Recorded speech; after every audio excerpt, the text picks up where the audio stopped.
What's going on, folks? Welcome back to Steelers Rewind Mandatory Minicamp Day 3.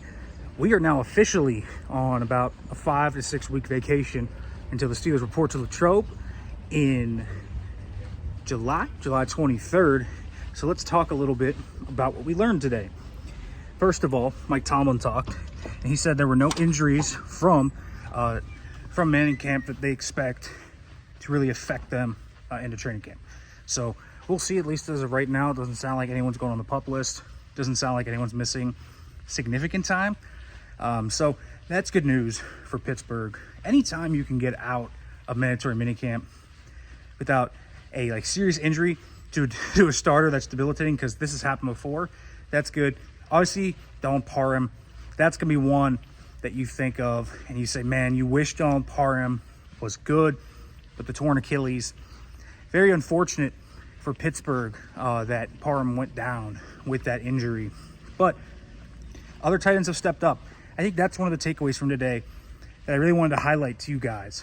Darnell Washington, Connor Hayward, they've had good mini camps. I don't know if it's the Aaron Rodgers motivation or what, but both of these guys have shown up and made some really tough catches.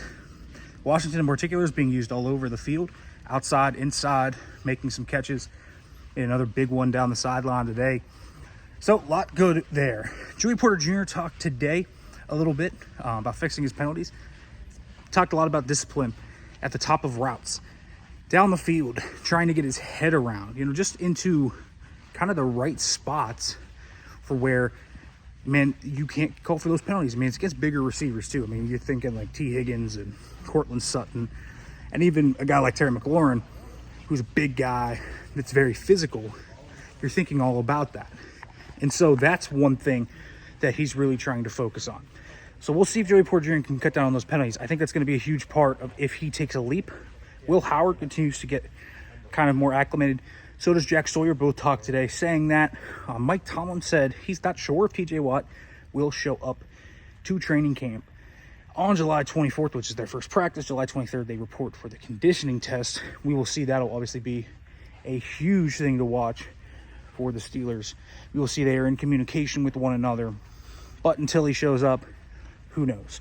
All right, folks, make sure to like, comment, subscribe, turn on the notification bell for more.